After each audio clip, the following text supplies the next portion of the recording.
What's up, everybody? Welcome to another episode of HVAC R&D with Rhydon and Dennis. I'm Dennis. Got Rhydon here tonight. Hey, everybody. So we're going to cover training, HVAC training. We're going to kind of go around the block a little bit on this one in this episode. Try to cover as much as we can. Probably be a part one and a part two. See if we can get another guy on the show that maybe he's experienced it from the contractor side. But without further ado, here comes the show.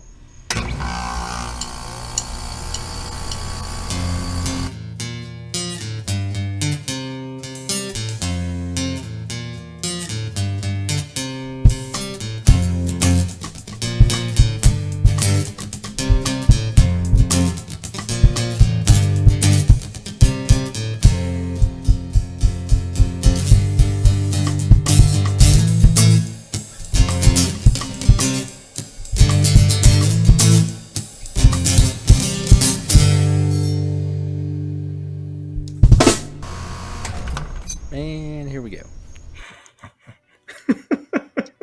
The whole time I was just waiting for it to pop in anyway, just in case you I had know. something crazy rigged up.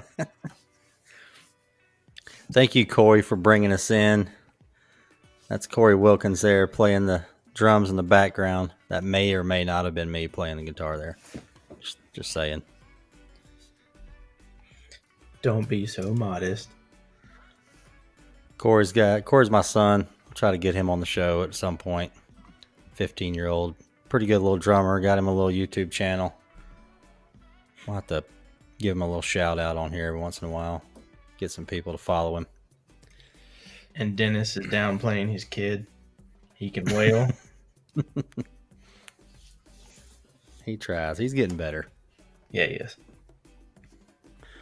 All right, so training. So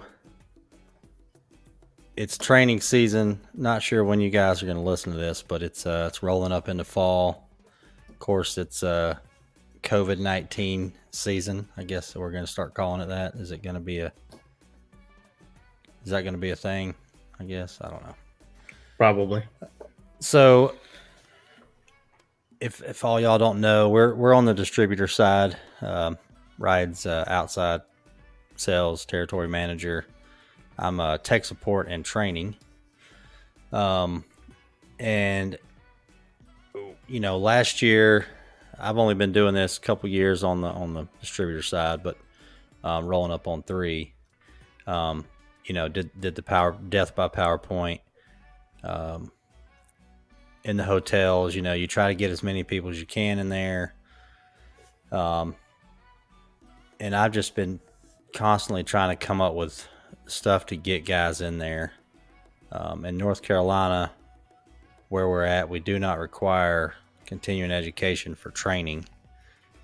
So for a license holder, you don't have to have any continuing education. So when you throw a class up for $50, $60, it's hard to get 25 people just to run in there and sit in there for 4 hours. So I think I honestly think that was a huge mistake by the state board in North Carolina, getting rid of continuing education.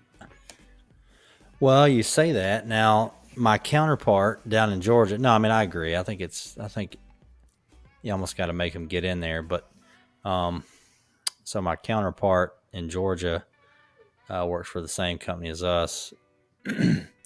So I don't know if it's even or odd. What is it? It's I think it's odd, actually. Odd years. Mm-hmm. On the odd years, they you know, he'll put a class out there, and one click of the button on an email, and 25 people sign up. And when he has his class, because I've been to him when I was a contractor, everybody's sitting in there. Probably 90% of them are owners, company owners, which is nothing wrong with that, except for the larger companies. The owner's getting his time so he can keep his license, and nobody in his company is getting trained up. The guys that are actually in the field doing it. So that would probably be the same thing in North Carolina if it started. But so I got a couple notes here. We're going to touch on What do you think about price? I know we get, see, you're on the sales side. You're out there recruiting. Guys are like, man, y'all offered any free classes? What's your take on that?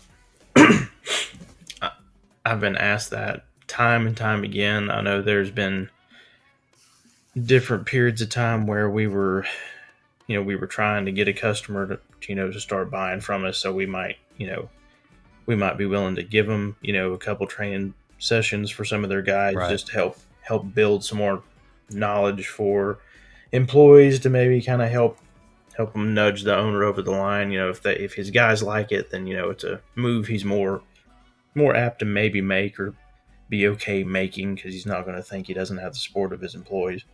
Some Right. won't care. Some are going to do what they want to do. Um, I think there's been times where not having, Skin in not the having game. the right, say that again. Skin in the game, Yes, yeah, that makes it difficult. Because you can give something away for free, and you know nobody wants to think about it, but it's not free for the distributor to offer training and to do the things we have to do to be able to provide training. Right. Um, yeah, we get some help from the manufacturer on some side, but the large part of it is, it's coming out of our bottom line to help try to be able to provide something that's a service to the contractor. Yeah, I mean the manufacturer doesn't pay my salary.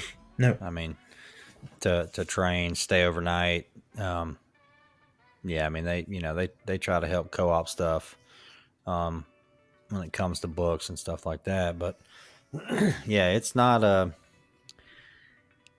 I don't know. To me, I feel like if it's free, and I've heard this a lot. There's a lot of manufacturers out there offer free training, and it ends up turning into check out our great product. You know what I mean? Yep. It turns it, and you're already buying the product. That's why you're at the class. I just feel like a lot of training, technical, hands-on training is just it's not out there enough. And a lot of the hands-on training a lot of guys get now is only 2-year tech school. And while yes, that's hands-on, as you yourself even know, that's not the hands-on that actually prepares you to be on your own as a service technician. No, I mean it's a good base, and that depends on the guy. Yeah. I went back to school after I had kids. You know, I went back later in life. I was more mature, and of course, I was sitting in class with from 18 to 25-year-olds, and here I am with a full blown family. I was going at night, so Yeah. I was trying to learn. Like I was soaking it up. And even then, it was, it's a good base. But I couldn't imagine an 18-year-old in there right out of high school just, goes into that, which is a great idea. But yeah, nothing really prepares you for what you see out there and stuff you come across. No, I think you talk about training at a young age. I remember there were a lot of times my dad would put me in a class when I was 11 to 18 when I was in high school. If it Old was Cajun in Joe, the of summer, course he did. he believed in it. Whether you understood it or not, you were going to make it look like you tried. So last year in Kernersville, I think you were there. I don't know. I don't remember what class it was. It might have been airflow. And a guy's got a family business. He's got a couple of his older sons that are helping. And I look over there, I'm handing out books, and I'm just going down the line. And the kid's like 10. No, I remember there was one that was like 10 and one was like 16. I give him a book, I give him a pen, I look up, and I'm like, are you sitting on phone books or something? Like what? Yeah. He was tiny. Yep. He's like, you mind if he sits in there? I'm like, man, I don't care. He's like, well, he's going to be, He's going to be doing it soon enough anyway. He's going to be growing up in it. Might as well. Oh, jeez. No. I was like, that's No, shouldn't he be in school? Like, Well, I never got pulled out of school for it, but I know all about it in the summertime. Yeah, I mean, this wasn't on a Saturday.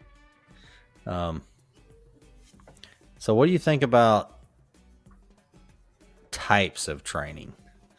Um, I feel like, when I was in the field and the distributor put out the little training course, they always feel like they have to put out, you got to be trained on the newest of the new or the newest of the new.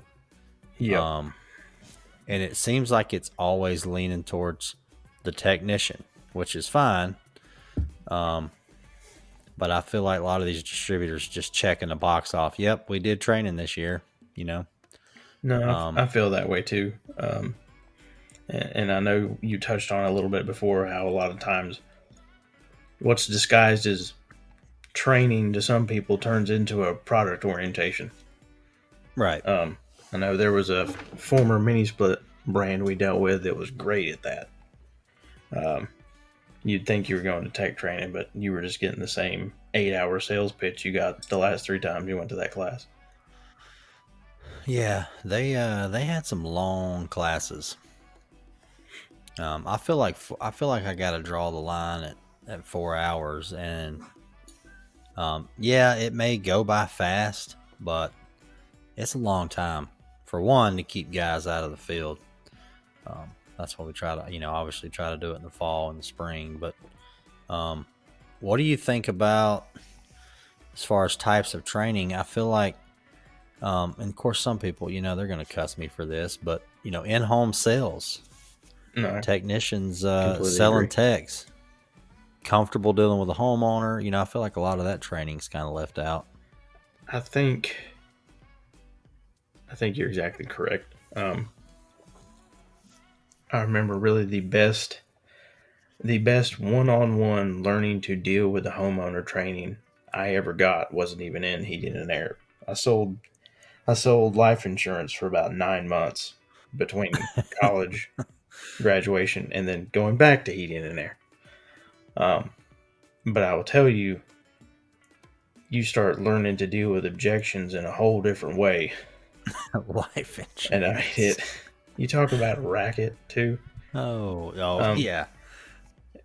every time I would start building good leads 2 or 3 weeks, they'd move me to another county or another territory, take my leads, and I'd have to start all over. It's like every Hmm. every month I was starting over, and honestly, got to the point I just could not do it anymore. I was so burnt out. How do you get a lead for life insurance? Like, what kind of lead is that? Um, there's multiple ways they gather them. Oh, you want to go down this rabbit hole? Do we have time? No, probably no. Long story short, they give you a stack that, and to start with, you go through them. If you sell somebody something, you ask for a few friends, families, relatives, and you keep on trucking down the list. Oh, so it's just like doing change outs. Exactly. It's just way more in your face about it. All right, so I know my company's asked, aren't they're asking me this too. We're getting to the point where it's you know, they don't want 25 people in a room. Um, hotels aren't really doing that or not allowing that. So, you know, they're talking about going towards Zoom, virtual training. I just don't know, man. I don't like it. I mean, I don't know when they're supposed to watch this. I keep every time somebody asks me about training, I picture myself sitting in the van. Like, how am I supposed to do this? Yeah, Like, I got to pull up to. or when? Yeah, I got to pull up somewhere that's got free Wi-Fi so I can hook my my service tablet to it that's running whatever our company program is, and hopefully I'll log in this way and Yeah. watch it. I mean, I don't feel like it's ever going to work that way. Um, I mean, doing some training videos and having them on YouTube, I think's pretty cool. Pretty cool. 6-8 minute videos. yep, How do you do this? How do you do that? That is the next generation. I mean, 100%. I'm not gonna sit here and say I ain't been in a crawl space and Googled something. I'm not gonna say it. Um, that's where we're at. But yeah, I mean, I don't know. I think, of course, this year, we're going to be doing some. I'm going to attempt some 2 hour time slot. They told me I had to keep it all in the same company. 4 guys max, so it'd be me and 4 guys, and we got a couple running systems. Like I said before, I'm in a group of guys that we have conference calls, every Friday, and these guys work for different distributors, and I don't know if it's because I'm out of the field, fresh out of the field, I guess you could say. But, these guys don't know how to do this. And I get calls on this and I get calls on that. And what it ends up being is we're leaving out the guys that start up the units. Yep. The startup guys, the trim guys that start up the unit, wire it up. If it breaks, they're just dead in the water. They don't know a thing about it. They don't know how it works. I feel like the install guys and the startup guys just kind of get left behind, and that's the most important part. Yep. We spend so much time focusing on just quote unquote technical training, which almost kind of leans more towards service training, that you forget about all, just how important it is to go down that startup checklist and do things right. It's just different. You don't even think about that. And also, looking at it from, not being in big groups, but I think the small group hands-on focus training should be the wave of the future, because it actually is more inclusive. I think you get probably more out of the 2 hour training with a few people than you do a 4 hour training with a large group that you can't really do true hands-on. There's not the time for that because there's too many people. Yeah, I mean, we attempted that. Yep. We tried. I built a bunch of training boards, and which the training boards in a large class, I'm up there using the training board and everybody's watching. Yep. Which it's running. They see something happen and they see it react, and they're like, "Oh, okay, sweet. I didn't know that would do that." The little furnace training board, I love that. I love that board. You can kind of show how stuff works, but it's amazing to me, the guys in there that install, they're putting this stuff in, day out, pull a vac, open the valves. That's kind of all they know how to do. Of course, we got guys that are owner operators, right? They got one guy that helps them, and they're the tech guy, they're the installer. Now those guys get technical. Yep. They're out there. They know what's going on. But, yeah, I think we're going to give this a shot and see how it goes. I'm kind of excited about. I mean, it's weird to say it's the wave of the future. I feel like it. I mean, I don't think it's crazy. Nobody does it though. Yeah, nobody does it. Not that I know of. I don't either. The only small group trainings I've ever attended is just when a bunch of people didn't show up. So tell me about, I know we were going to talk about this. Tell me about the training you got with Honeywell and how did that even come about? So there's a little bit of backstory there.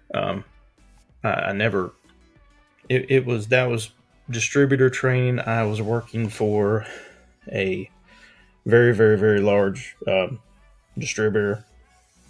That was where I first started in distribution 10 years ago. And, they sent me a couple of different places. I was hired as a management trainee, so I was going to work from the bottom kind of up to the top. And the whole plan was to be technically either be a branch manager or be outside sales at the end of your first 2 years. So you were to be kind of built through this track. The best part about the experience was the training that was available. Not only that they offered in house because of just their sheer scale. They had the ability to do that.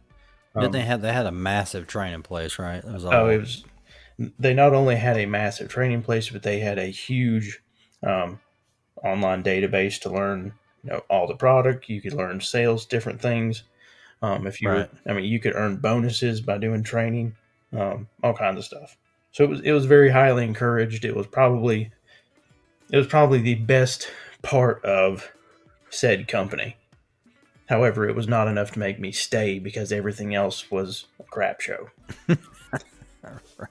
Um, so I kind of developed as much as I could, but out of the different places I went, of course, I went to the company's training facility.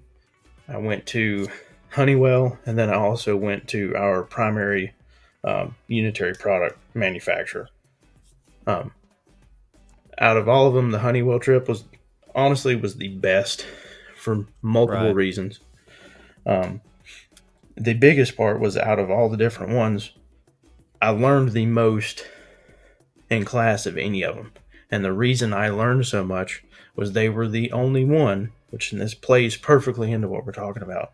They're the only ones that everything we did for 8 hours of training every day was 100% hands on.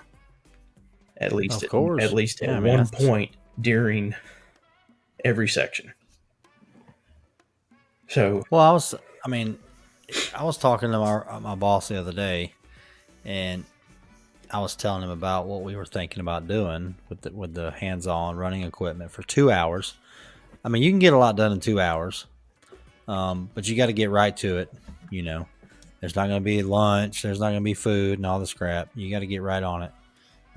But, um, this, you know, my boss, the guy I was talking to, this is an office guy, right? Like he does multiple Zoom meetings a week.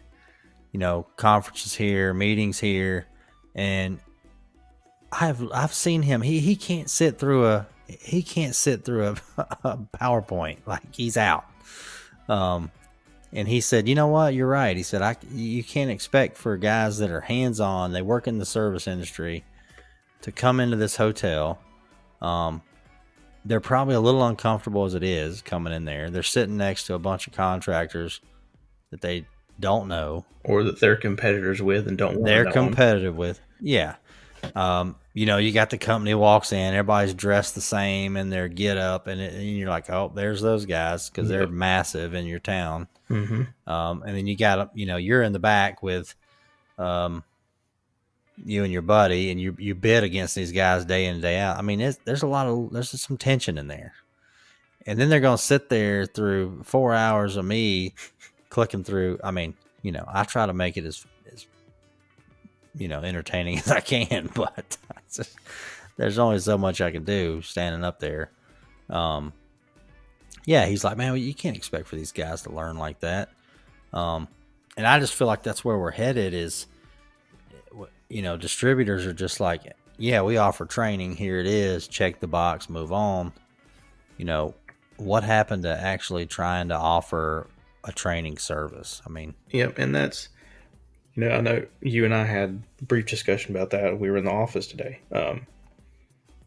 You know, one of the reasons we as a distributor, you know, are, kind of where we are in the market is we want to be built on customer service, but we want to be built on what we provide truly as the quote unquote difference to right. everybody else.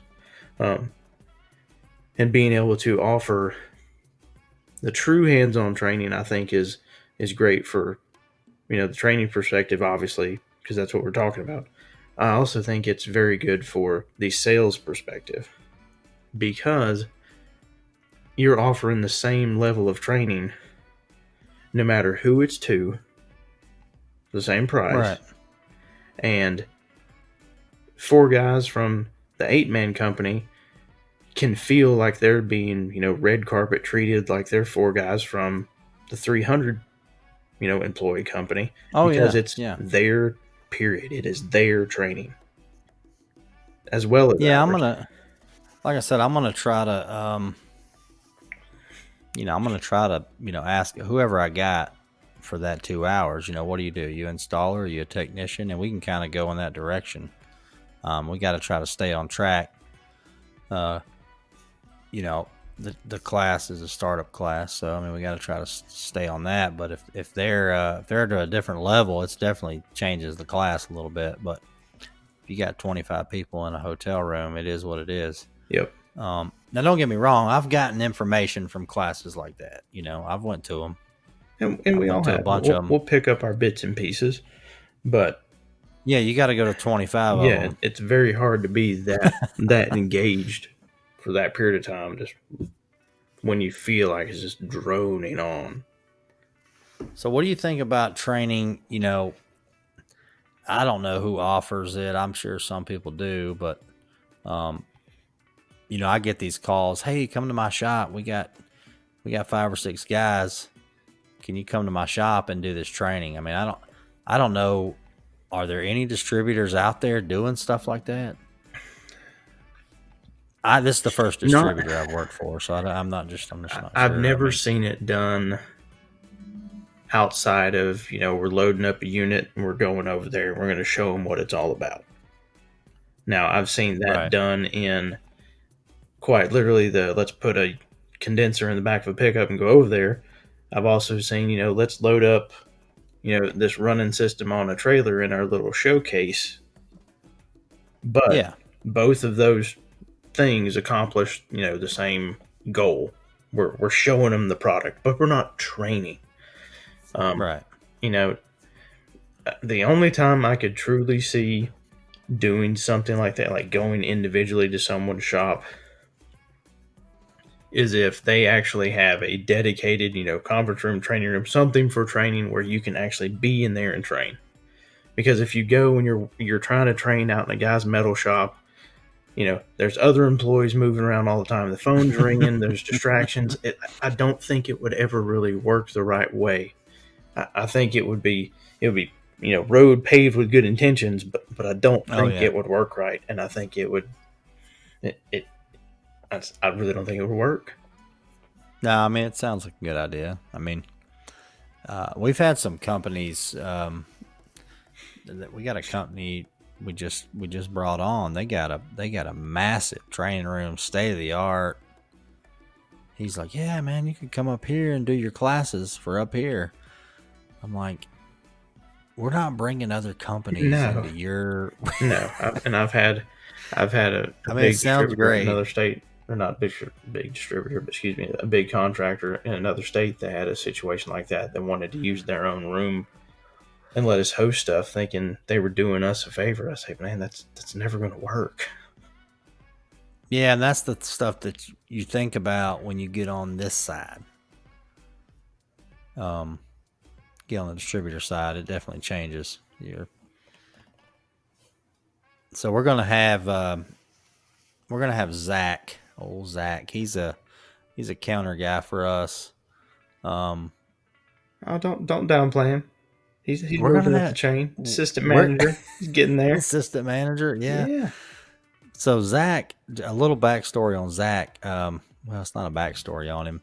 We basically play pranks on him all the time. That's just is what it is. He's very easily scared.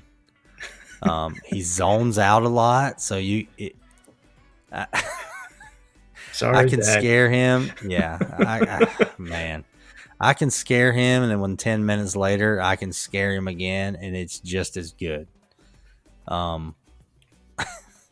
So we'll have. I'm gonna have to record some of this. It'll be audio only, but we'll throw some Zach shenanigans on here. But so he came from contractor side, big commercial contractor. I guess they're pretty big. He was actually one of my customers for a while too. Okay. That was really kind of how he got connected. Thinking about coming to work with us, and I think he'd thought about it before, but I popped into his office one day and we kind of just talked on it a little bit, and then we talked some more later. And one thing led to another eventually. Yeah, so I want to get him on here because he's I'd say he's pretty fresh out of the out of the field. He's got some really bad stories from the field. Like he was a helper, and he was telling me something the other day, and I said, we have got to put that on the show, Zach. So we'll have him on here, kind of get his take on training. I remember I was telling him how I was wanting to do the training this year, and he's like, man, I used to love going to training, and about 5 minutes in, my eyes started just to roll back, and I was out. He said, I'd be so excited to learn about this inverter technology, and then I'm sleeping. I mean, it's true. Some people say it's the trainer, but when you're sitting there and you're in a comfy little chair, and this guy's up there talking about this DC voltage here, and it goes here, and then this DC voltage, it's like wah wah. It's like Charlie Brown's grandmother. I don't care how bad you want to learn it.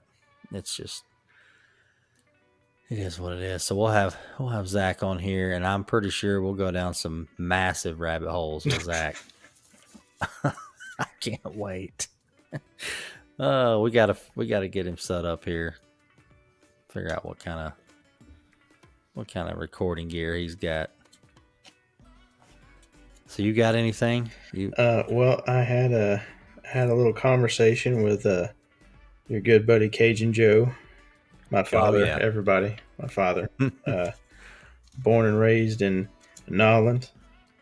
Can't you tell Rhydon's Cajun? Can't you tell I'm Cajun because I have a weird New Jersey accent? Your dad sounds like he's from Boston. Oh no. I don't know what I am. I really don't. No clue. So what y'all talk about today? So he had no idea that we were talking. You and I had a training conversation. But he just started talking about his two current employees. Oh yeah, I'd love to have them on the show too. Yeah, Chris.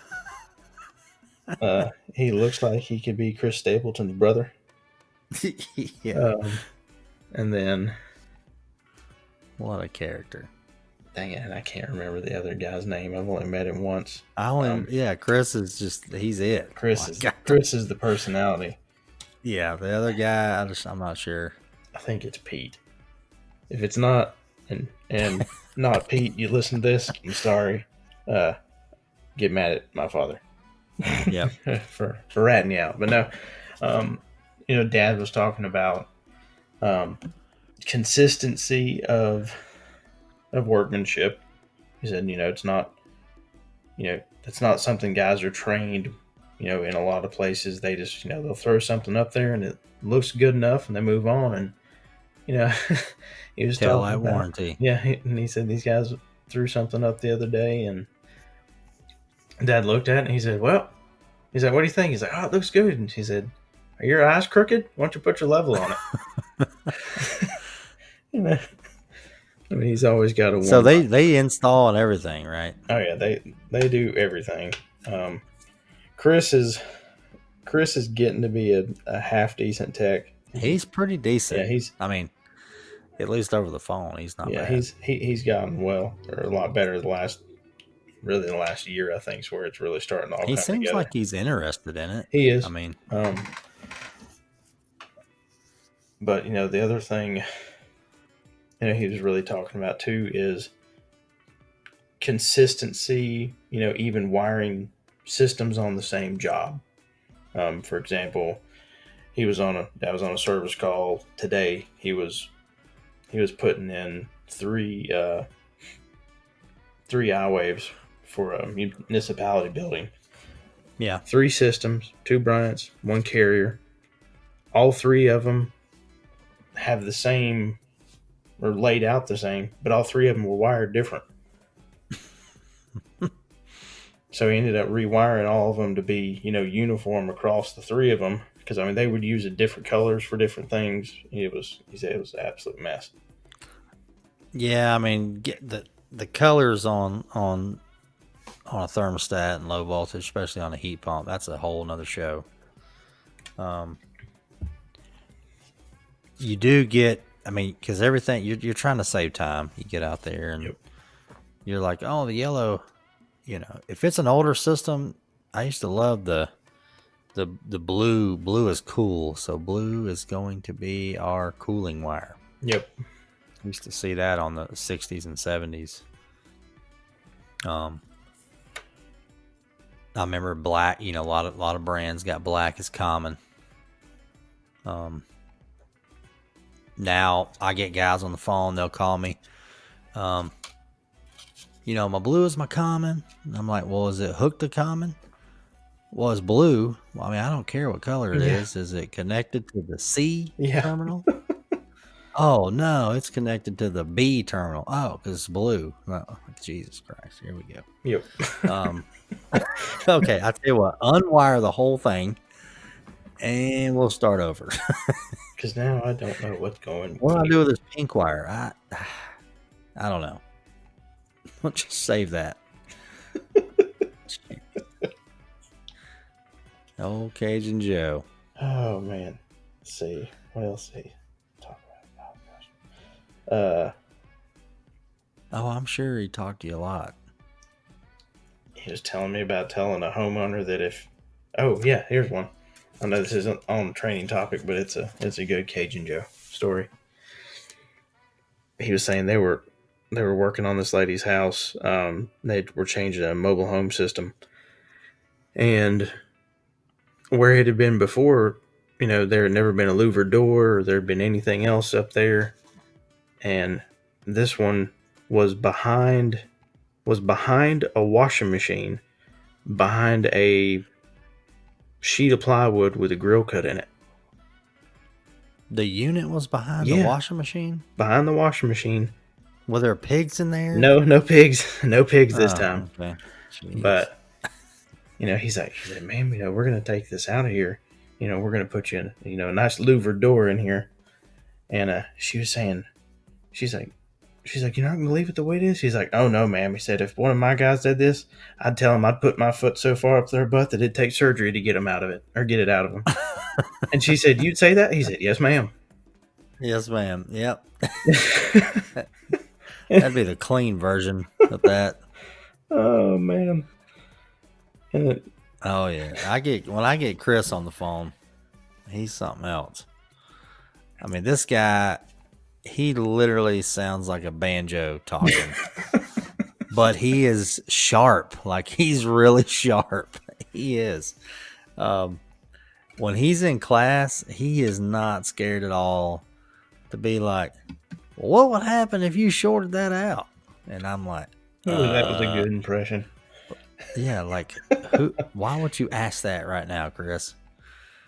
I don't even know the answer to that. He's like, but I bet I'm just saying, I did it yesterday. I'm just saying, like, that's Chris. But then he'll go off on, oming out their misters and this and that, and I mean, he's pretty good. I think he enjoys it. He's never in a bad mood. No, he's definitely never in a bad mood. I think your dad's got a pretty decent one there. I do too. All right, so yeah, let's we could go on forever on this one, but we'll save some for Zach. You got anything else? No. Let's wait for the fireworks with our buddy. Let's see what else comes of this. Jeez, maybe I'm gonna see if I can't scare him tomorrow really bad and record it. We'll start out talking about that next time. Nice. Part 2. Part duh. Part duh. All right, everybody. Thanks for listening. Hopefully you got a little something out of that. Maybe not. Like I said, we're going to have a part 2 on this. See if we can pull a guy fresh out of the field and see what he thinks about training. But thanks for listening to HVAC R&D. I'm Dennis. I'm Rhydon. Thanks, everybody. We'll see you next time.